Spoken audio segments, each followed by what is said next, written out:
Hello friends, कल के class में हम पढ़े थे 10वां क्लास के एक क्वेश्चन पेपर से संस्कृत का। ठीक है, तो उसका हम ऑब्जेक्टिव करा दिए और सब्जेक्टिव में लघु उत्तरीय करा दिए हैं। दीर्घ उत्तरीय कराना बाकी था और वो पेपर जुलाई 2026 में हुआ है, तिमाही परीक्षा का था। ठीक है, तो लर्न विद कवि 26 मेरे चैनल का नाम है। आप लोग सब्सक्राइब कीजिएगा, लाइक कमेंट शेयर कीजिएगा और 74 79 56 01 181 नंबर दिया गया है।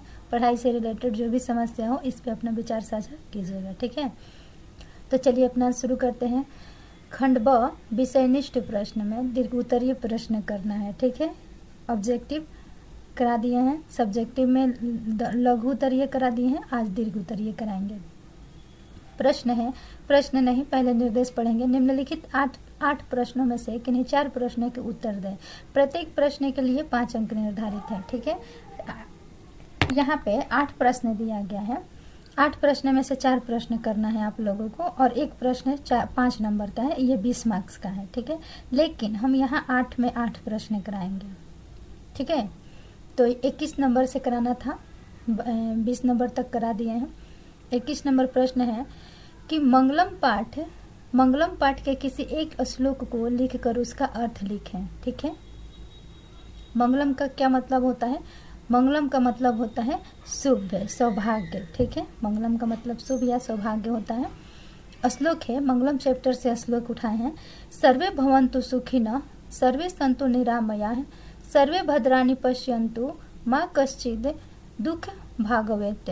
इसका अर्थ लिखना है। मंगलम पाठ से कोई भी एक श्लोक आप लोग उठा सकते हैं, जो भी श्लोक आप लोगों को याद हो, और उसको लिखना है। लिखने के बाद यहाँ इसका अर्थ लिखना है। ठीक है, हम अपने हिसाब से ये लिखे हैं श्लोक, सर्वे भवन्तु सुखिनः सर्वे सन्तु निरामयाः। आप लोग को जो याद हो वो यहाँ पर लिखिएगा और उसका अर्थ लिखिएगा।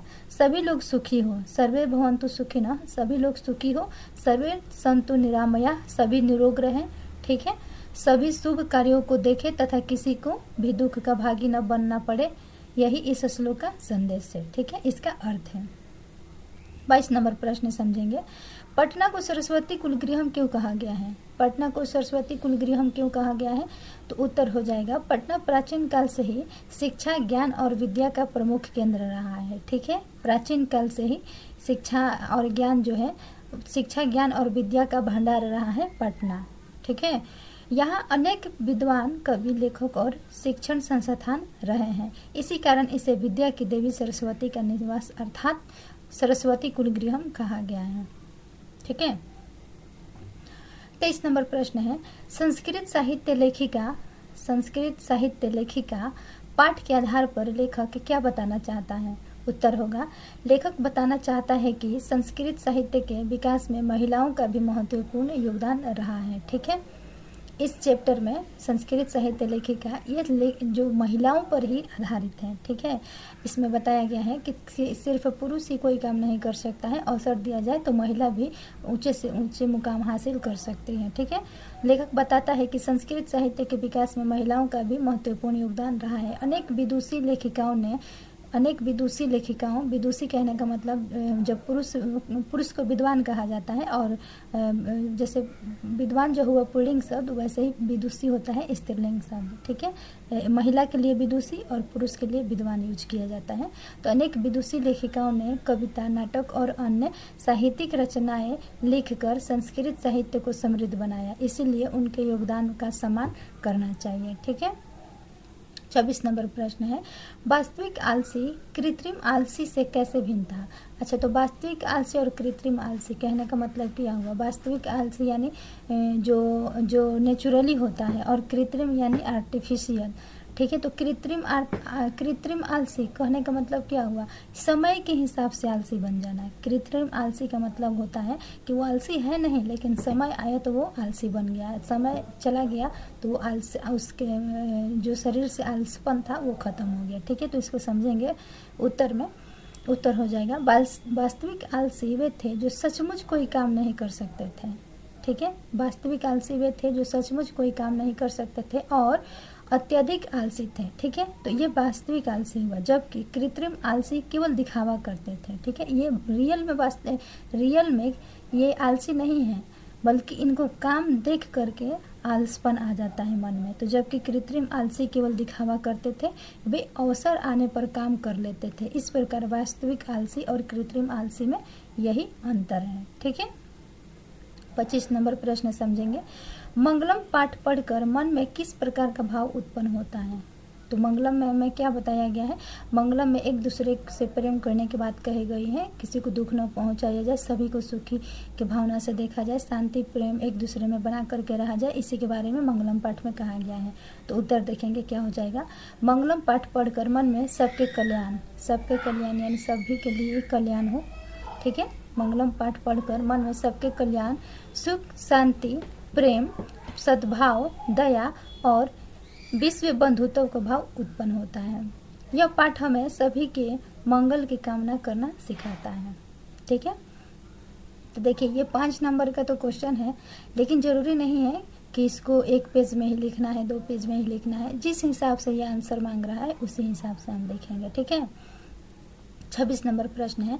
विद्यालय में वृक्षारोपण करने के लिए प्रधानाध्यापक को संस्कृत में आवेदन पत्र लिखें। देखिए विद्यालय में वृक्षारोपण है यानी वृक्ष रोपना है, वृक्ष लगाना है। ठीक है, विद्यालय में, विद्यालय के प्रांगण में लगाना है और इसके लिए आप लोगों को प्रधानाध्यापक से आदेश लेना पड़ेगा। बिना प्रधानाध्यापक के आदेश के कुछ भी काम हो सकता है, विद्यालय में नहीं ना। तो वही बात कर रहा है कि विद्यालय में वृक्षारोपण करने के लिए प्रधानाध्यापक को संस्कृत में आवेदन पत्र लिखें। तो आप लोग कैसे लिखेंगे? यहाँ लिखेंगे ऐसे, प्रति यानी सेवा में। ठीक है, प्रधानाचार्य महोदय आदर्श विद्यालय, यहाँ अपना विद्यालय का नाम डालिएगा, जो भी आपका विद्यालय का नाम है वहाँ डालिएगा। अब विषय क्या है? विषय है वृक्षारोपण कार्यक्रम से अनुमति, यानी वृक्षारोपण कार्य करने के लिए अनुमति लेना है। महोदय सभी निवेदयामि यत् अस्माकं विद्यालये वृक्षारोपण कार्यक्रमः आयोजनीयः अस्ति। ठीक है, अतः कृपया असम्भवं वृक्षारोपणस्य अनुमति दातुम् अनुगृहातु। ठीक है, धन्यवाद।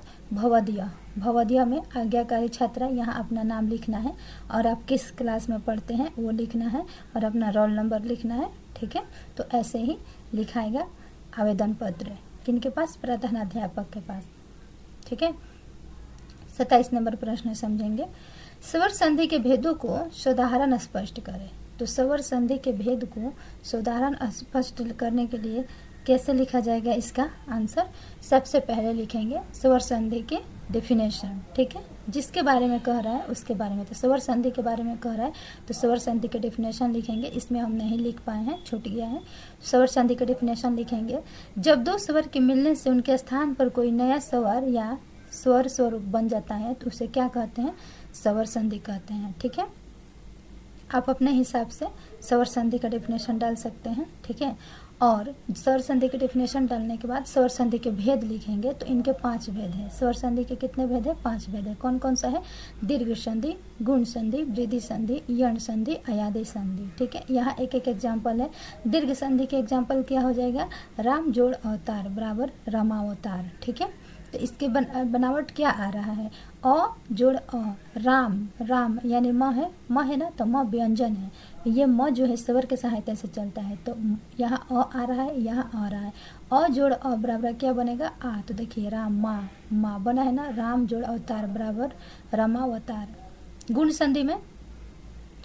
संधि में महा जोड़ इस बराबर महेश। कहने का मतलब हुआ आ जोड़ ई बराबर क्या होता है? ए होता है। ठीक है, वृद्धि संधि में 1 जोड़ 1 बराबर 1। कहने का मतलब क्या हुआ? अ जोड़ ए बराबर ए होता है। ठीक है, यण संधि में यदि जोड़ अपि बराबर यद्यपि। इसके कहने का मतलब क्या हुआ कि हर्षई जोड़ अ बराबर क्या हो जाएगा? य होता है। ठीक है, अयादि संधि में ने जोड़ अन बराबर नयन। इसके मतलब क्या हुआ? ए जोड़ अ बराबर य होता है। ठीक है। इसका स्ट्रक्चर भी इधर लिखना था क्योंकि ये बोल रहा है कि सोदाहरण स्पष्ट करे, तो सोदाहरण स्पष्ट करे इस तरह से जब क्वेश्चन आएगा तो संधि के स्वर संधि बोल रहा है, तो स्वर संधि के भेदों को सोदाहरण स्पष्ट करे, तो स्वर संधि के डेफिनेशन लिखेंगे, इसके बाद इसका परिभाषा लिखेंगे, फिर परिभाषा लिखने के बाद परिभाषा के थोड़ा थोड़ा स्ट्रक्चर लिखेंगे, ठीक है। जैसे लिखेंगे दीर्घ संधि, तो दीर्घ संधि समान स्वर के मिलने पर दीर्घ संधि बनता है और उसके लिखेंगे स्ट्रक्चर, जैसे अ जोड़ अ बराबर आ। कैसे हम यहाँ बता रहे हैं कि राम अ जोड़ अ बराबर आ होता है, अ जोड़ हर्षई बराबर दीर्घई होता है, हर्षऊ जोड़ दुर्घऊ बराबर हर्षऊ जोड़ हर्षऊ बराबर दुर्घऊ होता है, तो ऐसे ही लिख देना है, ठीक है। ऐसे ही गुण संधि के लिखना है। गुण संधि के कैसे लिखेंगे, अ जोड़ हर्षई बराबर ए, अ जोड़ दुर्घऊ अ जोड़ हर्षऊ बराबर ओ, अ जोड़ री बराबर और। वृद्धि संधि के ऐसे ही लिखेंगे। वृद्धि संधि के लिखेंगे अ जोड़ ए बराबर ए, अ जोड़ ओ बराबर ओ, अ जोड़ ए बराबर ए, अ जोड़ ओ बराबर ओ, ठीक है। और ये एग्जाम्पल वहाँ डाल देंगे, ठीक है। गुण संधि के कैसे लिखेंगे, गुण संधि के भी लिखेंगे, जिससे हर्षई जोड़ दीर्घई बराबर य, हर्षऊ जोड़ दीर्घऊ बराबर व, री के र होता है, जैसे यदि जोड़ अपि बराबर यद्यपि। अयादि संधि के ऐसे ही लिखेंगे। अयादि संधि के लिखेंगे एक के अय होता है, एक के आय, ओ के आओ, ओ के आओ होता है, ठीक है। जैसे ने जोड़ अन बराबर नयन, ऐसे ही सबको लिख देंगे। नेक्स्ट प्रश्न समझेंगे। नंबर प्रश्न देखेंगे, निम्नलिखित वाक्यों का संस्कृत में अनुवाद करें। तो जब संस्कृत में अनुवाद बनाएंगे तो इसके लिए अनुवाद बनाने के लिए हमको लकार स्ट्रंग चाहिए और शब्द रूप स्ट्रंग चाहिए, तभी हम संस्कृत का अनुवाद शुद्ध बना पाएंगे, ठीक है। तो आप लोग हम क्लास में पढ़ा चुके हैं संस्कृत व्याकरण, जब पढ़ाए हैं तो शब्द रूप और लकार, सभी लकार को पढ़ा चुके हैं। बहुत आसानी से पढ़ाए हैं, आप लोग जाकर के क्लास देख सकते हैं। उसको ध्यानपूर्वक एक बार क्लास कर लें तो उसको दोबारा करने की ज़रूरत नहीं पड़ेगी, ठीक है। तो यहाँ हम बनाएंगे संस्कृत में अनुवाद। नंबर 1 है वह वहाँ कब गई। तो वह वहाँ कब गई, तो देखिए वह जो है इसको पहले पहचानना पड़ेगा कि ये स्त्रीलिंग है कि पुल्लिंग है। तो जब ये लास्ट में लिखा गया है क्रिया गई, तो गई से पता चल रहा है कि वह जो है ये स्त्रीलिंग के आया है। अगर यहाँ लिखा रहता गया तो ये पुल्लिंग होता, ठीक है। तो जब पुल्लिंग होता तो सह आता, वह के संस्कृत सह आता, लेकिन यहाँ स्त्रीलिंग है, वह जो है स्त्रीलिंग है, इसके लिए सह आएगा, ठीक है। पुल्लिंग के लिए सह आएगा, स्त्रीलिंग के लिए सह आएगा। आप लोगों को कंफ्यूज नहीं करना है। तो हो जाएगा इसका अनुवाद वह के सा, वहाँ के तत्र, कब के कदा, और गई जो है किस काल में है सेंटेंस, तो ये है पास्ट टेंस यानी भूतकाल में। भूतकाल में ये सेंटेंस है, ये क्रिया जो है भूतकाल में है।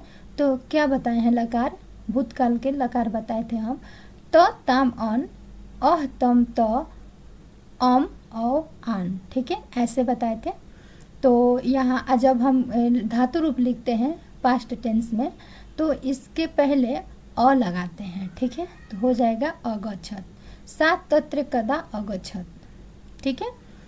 दूसरा नंबर, मैं तो वहाँ जाऊँगा, मैं तो वहाँ जाऊँगा, मैं के अहम, तो तू, वहाँ के तत्र, और जाऊँगा जो है इसका क्रिया किस में है, किस काल में है, तो भविष्यत काल, फ्यूचर टेंस में है। तो क्या हो जाएगा, भविष्यत काल के क्या बताए थे, सयति सयता सयंती, सयसी सयथा सयथा, श्यामे श्यावह श्यामः, इस तरह से बताए थे, ठीक है।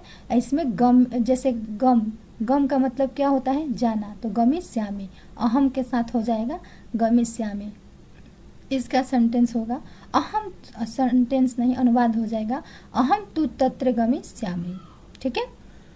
थर्ड नंबर है मेरी बहन सप्तम वर्ग में पढ़ती है, तो मेरी के हो जाएगा मम, बहन के होता है भगिनी, सप्तम के सप्तम ही हो जाएगा, वर्ग में यानी यह अधिकरण कारक को इंडिकेट कर रहा है, ठीक है, अधिकरण कारक, तो हो जाएगा वर्गे, और पठती है यानी पठती, मम भगिनी सप्तम वर्गे पठती।